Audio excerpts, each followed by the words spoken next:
Halo, Assalamualaikum. Saya Andreas.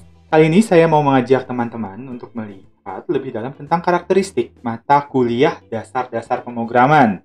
Ayo, kita langsung mulai saja. Saya akan membahas tentang tingkat kelulusan di mata kuliah ini. Kenapa sih mata kuliah ini menantang? Karena memang menantang mata kuliah ini. Terus apa saja yang sudah dilakukan di program studi? Dan yang terakhir, apa yang bisa kalian lakukan supaya kemungkinan lulusnya itu semakin besar? Kalau kita melihat persentase perolehan nilai dari mahasiswa yang mengambil mata kuliah ini pada tahun 2018 sampai 2020, ini pesertanya ada 448, rata-rata mereka itu mendapatkan nilai 27,67 poin. Nah, nilai terkecilnya adalah 0, nilai tertingginya adalah 100. Dan untuk lulus, kita butuh 50 poin. Jadi kecil sekali kan ya? Tapi kalau kita lihat, standar deviasinya juga cukup besar. Standar deviasinya itu maksudnya ya rentang nilai dari rata-rata ini ke atas dan ke bawah. Itu sebesar hampir 25 poin. Kalau kita lihat lebih dalam lagi, dari nilai rata-rata ini, kita bisa lihat jumlah mahasiswa yang nilainya di atas 50, ini berarti dia lulus ya, kurang lebih, itu dari 448 itu ada 92 orang, atau kurang lebih 18,85%. Kecil. Ya, kurang dari 20%. Yang nilainya lebih besar daripada 65, makin kecil lagi, hanya ada 11,68%. Dan yang nilainya lebih besar dari 80 itu hanya ada 3,69%. Ini nilai-nilainya memang kecil. Tapi kalau kita lihat pada nilai yang diperoleh mahasiswa yang mengambil mata kuliah ini pada tahun pertama dia, kita akan mendapatkan seperti ini. Kalau kita perhatikan dari nilai rata-rata, dari tahun 2018 ke 2019 itu ada penurunan nilai rata-rata untuk mahasiswa tahun pertama ya. Tapi kemudian di tahun 2020, nilai rata-rata ini naik lagi. Yang jelas konsisten, standar deviasinya itu setiap tahun meningkat. Berarti rentang nilainya semakin bertambah. Karena kita lihat, kalau dari kategori nilai lebih besar dari 50, lebih besar dari 65, lebih besar dari 80, setiap tahun persentasenya meningkat. Artinya apa? Jumlah peserta yang mendapatkan nilai bagus juga bertambah setiap tahunnya. Nah, ini artinya apa nih? Artinya, ada perbedaan antara mahasiswa yang meluangkan waktunya untuk belajar dan yang tidak. Semakin jelas terlihat. Target saya, tahun ini, persentase kelulusan mahasiswa juga akan meningkat. Artinya, kita perlu membahas sebuah pertanyaan besar, yaitu kenapa sih tingkat kelulusan pada mata kuliah ini tuh rendah? Pertanyaan yang bagus. Nah, kalau menurut peserta kuliah di tahun 2018, berdasarkan hasil survei yang pernah kami lakukan, mereka bilang begini, mengoding bukanlah hal yang mudah. Kami butuh berpikir cukup keras, artinya menggunakan logika, apalagi ketika menghadapi 30 sintaks error atau lebih. Banyak sekali nih. Namun, semuanya terasa lebih menyenangkan ketika kami berhasil mengcompile program yang dibuat tanpa error. Tantangan mengoding semakin berat karena beberapa dari kami belum begitu familiar dengan komputer. Terlebih lagi dengan bahasa pemrograman. Kalau dari sini kelihatan jelas sekali apa yang menyebabkan mata kuliah ini menjadi sangat menantang. Ini kata mahasiswa. Kalau menurut saya, meluangkan waktu untuk memahami teori dan mempraktekannya merupakan kegiatan yang esensial. Jadi memang siklus untuk belajar dalam mata kuliah ini adalah kita memahami teori, kemudian kita coba praktek, dari praktek kita jadi paham teori, kita coba praktek lagi, kita nambah teori baru, kita coba praktekkan, siklusnya begini aja terus. Nah, cuman kebiasaan untuk mendapatkan sesuatu dengan jalan singkat dan mudah, ya nyontek lah, copy jawaban lah, plagiat lah, membuat orang tidak mudah meluangkan waktu belajar secara konsisten. Karena maunya yang gampang-gampang aja.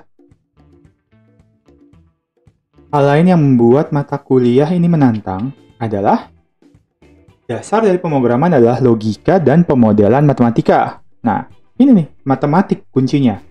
Karakteristik matematika ini menjadi semakin momok karena banyak orang mengasosiasikan matematika dengan musuh, benci, nggak suka, sama malesin. Nah, kalau kalian pada dasarnya sudah merasa seperti ini, ya jadinya semakin jauh deh hubungannya dengan dasar-dasar pemrograman. Yang terakhir, tidak menyadari bahwa komputer itu bodoh. Nah, komputer itu bodoh artinya, ya kalau kita tidak bisa menyampaikan apa yang kita inginkan secara eksplisit ke komputer, ya dia nggak akan ngerti. Sayangnya, bahasa sehari-hari dan bahasa gaul membuat kita tidak terbiasa menyampaikan sesuatu secara eksplisit. Dari sini, kita punya pertanyaan penting berikutnya, yaitu, apa sih yang sudah dilakukan untuk membuat mata kuliah ini menjadi lebih bersahabat bagi mahasiswa? Yang sudah dilakukan, yang pertama adalah mengubah tanggung jawab instruktur. Jadi instruktur, dosen, guru itu bukan lagi bertugas untuk mengajar. Instruktur bertugas membantu mahasiswa mempelajari ilmu pengetahuan dan keahlian melalui berbagai jenis instruksi pembelajaran. Jadi yang disiapkan itu instruksi pembelajaran, entah itu diskusi, kuliah, tugas, dan aktivitas belajar mandiri.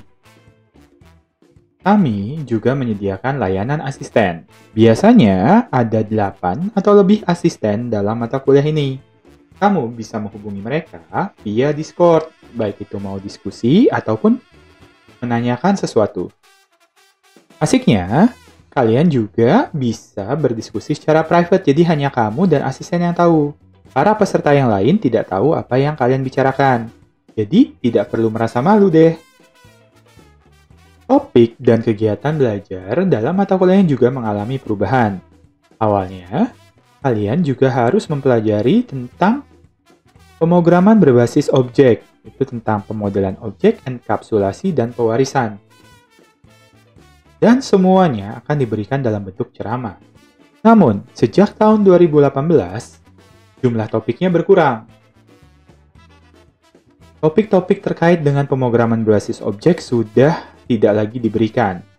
Dan pendekatan untuk membantu kamu menguasai topik utama dalam mata kuliah ini, potensi utama dalam mata kuliah ini adalah studi kasus. Pada tahun ini juga ada perubahan, yaitu akan semakin banyak latihan. Dan juga akan disediakan video pembelajaran. Cara mengevaluasi hasil pembelajaran kalian juga mengalami perubahan. Sebelum tahun 2019, mahasiswa akan diminta untuk mengerjakan tugas, kuis teori, UTS, UAS, dan ujian praktikum. Ujian praktikum ini merupakan bagian dari ujian akhir. Pada masa-masa ini juga ada kegiatan praktikum, namun tujuannya adalah memperkenalkan tugas. Jadi, praktikum itu waktu untuk berkenalan dan mengerjakan tugas. Mulai tahun 2019, kegiatan ini berubah. Tidak ada lagi UTS, UAS, dan ujian praktikum. Kan, nggak ada lagi. Adanya adalah kuis teori dan kuis coding sebagai pengganti UTS, UAS, dan ujian praktikum.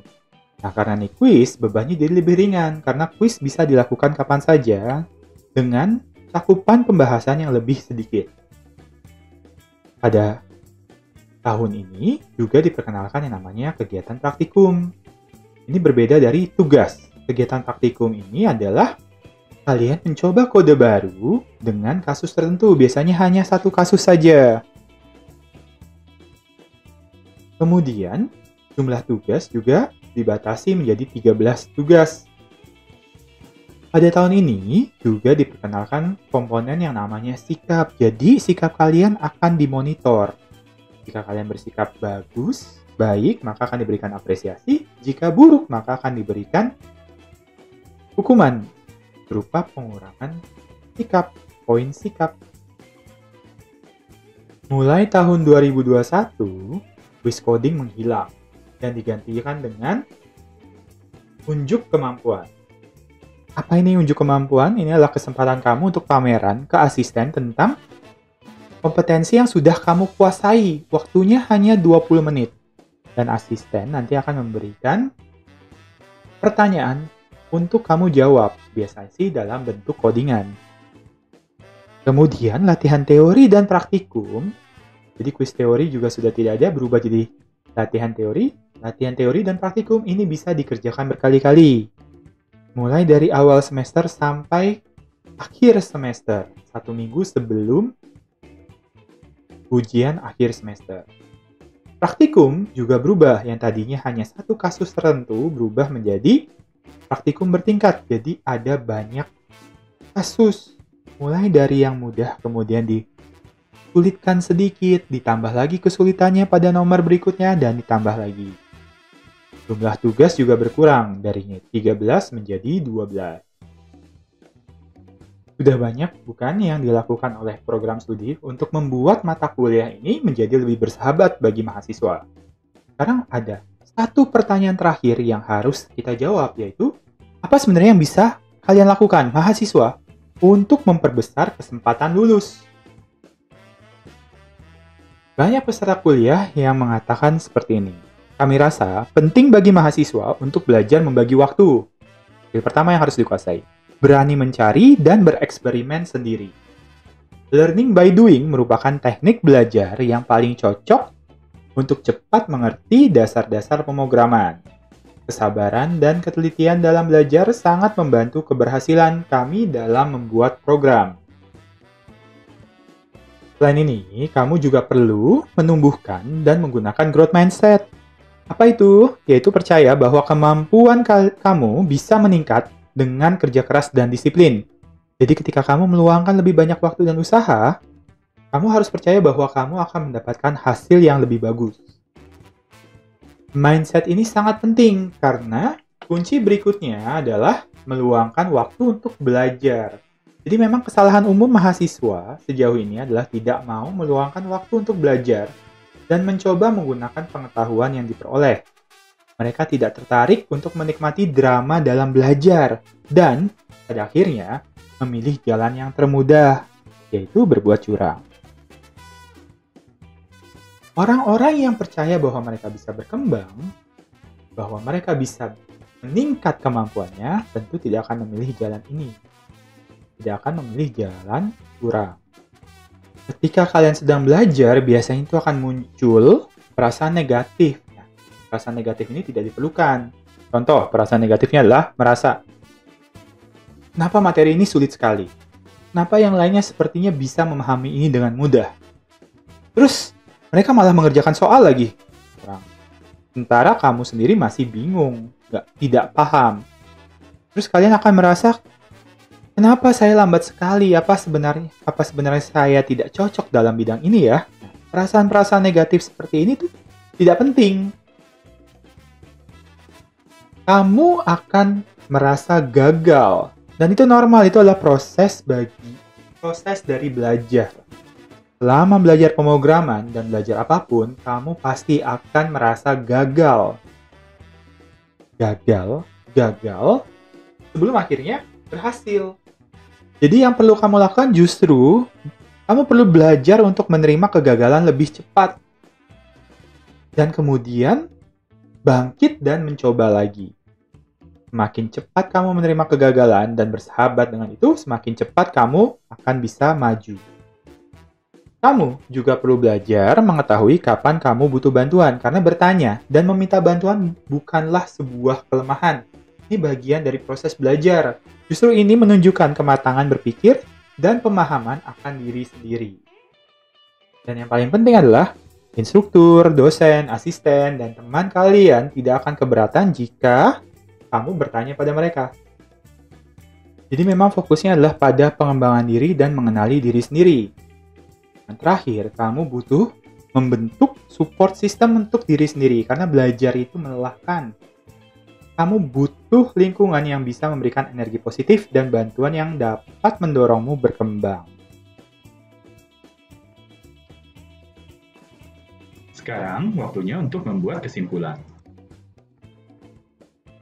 Jadi pada saat ini kamu sudah tahu tentang karakteristik dari mata kuliah ini. Mengapa mata kuliah ini menjadi menantang? Apa yang sudah dilakukan selama ini untuk membuat mata kuliah ini menjadi lebih bersahabat bagi mahasiswa? Dan kamu juga sekarang sudah tahu strategi yang bisa kamu gunakan. Pada akhirnya, itu semua menjadi pilihan kamu. Kalau informasi ini bisa dimanfaatkan dengan baik, strateginya bisa digunakan, ya kamu akan berhasil. Insya Allah. Jadi diingat-ingat bahwa pintar itu pilihan. Semoga kamu diberikan kemudahan untuk terus memilih opsi untuk terus pintar. Terima kasih sudah menyimak. Selamat belajar dan selamat bersenang-senang. Sampai jumpa di video berikutnya.